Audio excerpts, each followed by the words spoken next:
বিসমিল্লাহির রহমানির রহিম। সুপ্রিয় দর্শক, আসসালামু আলাইকুম। রেনিস কিচেন থেকে সবাইকে অনেক অনেক শুভেচ্ছা জানাচ্ছি আমার আজকের রেসিপিতে।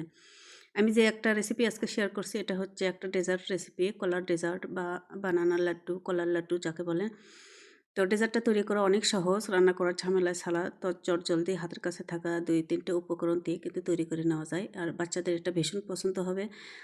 আর চটজলদি মেহমানদারিতেও এটা তৈরি করে নেওয়া যাবে। তো চলুন দেখে নেওয়া যাক মূল রেসিপিটি। এখানে আমি কলা নিয়েছি, 4টা কলা ছিঁড়ে নিয়েছি। আর এখানে এনার্জি বিস্কিটের প্যাকেট 2টা নিয়েছি। তো আমি 4টা কলা ইউজ করব না। এখানে আমি 3টে কলা প্রথমে ম্যাশ করে নিচ্ছি। আর হাতের কাছে যে কোনো বিস্কিট থাকলেই হবে। হাতের কাছে যে কোনো ধরনের মিষ্টি বিস্কিট থাকলেই এই রেসিপিটা করে নেওয়া যাবে। তো আমি বিস্কিটগুলো গুঁড়া করে নিয়েছি, দিয়ে দিলাম নারকেল কোরানো, দিয়ে দিলাম হাফ বাটি। আর স্বাদটা একটু বাড়ানোর জন্য গুঁড়া দুধ দিচ্ছি 3 টেবিল চামচের মতো। এবার আমি ভালো করে হাত দিয়ে মেখে নেব। মিশ্রণটা একটু শক্ত হতে হবে, নরম হলে হবে না। তো আমি এখানে 3টে কলার মধ্যে আমি 5টি এনার্জি ছোটো প্যাকেটের বিস্কিট নিয়েছি।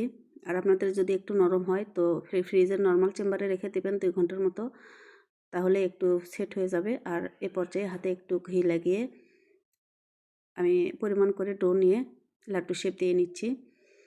এখানে যার যেমন পছন্দ ছোটো বড়ো করে নিতে পারবেন। আর ডেজার্টটি খেতে কিন্তু আসলেই অনেক মজাদার। বাসায় যদি ছোটো ছেলে মেয়ে থাকে বা বুড়া থাকে, তারা কিন্তু অনেক পছন্দ করবে। আর চটজলদি মেহমানদারিতে এরকম রেসিপির একটা তৈরি করে নেওয়া যাবে। তো এভাবে আমি হাতের সাহায্যে ঘুরিয়ে ঘুরিয়ে গুঁড়ো দুধের ওপরে কোট করে নিচ্ছি। তো এই পর্যায়ে হাতের কাছে যদি আপনাদের ড্রাই কোকোনাট থাকে সেটাও ইউজ করতে পারেন। আর আমি এভাবে গুঁড়ো দুধের সাহায্যে ঘুরিয়ে ঘুরিয়ে এভাবে তৈরি করে নিলাম। আমার সবগুলো লাড্ডু তৈরি হয়ে গেছে দর্শক পরিবেশনের জন্য। তো আশা করছি আজকের ভিডিওটি ভালো লাগবে আপনাদের।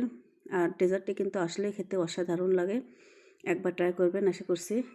আর এই ডেজার্টটি ফ্রিজের নর্মাল চেম্বারে রেখে কিন্তু খাওয়া যাবে 1 সপ্তাহের মতো। আর এটা তৈরিতে কিন্তু এক্সট্রা কোনো চিনি ইউজ করার দরকার নাই, মিষ্টি ইউজ করার দরকার নাই। কারণ বিস্কিটে, কলাইতে এবং গুঁড়া দুধে কিন্তু যথেষ্ট পরিমাণে মিষ্টি আছে। এই মিষ্টিতেই ডেজার্টটা তৈরি হয়ে যায়। তৈরি করা কিন্তু অনেক সহজ দর্শক। আজকে আমি বিদায় নিচ্ছি। কথা হবে অন্য একটা রেসিপিতে। সেই পর্যন্ত সবাই অনেক অনেক ভালো থাকুন। আল্লাহ হাফেজ।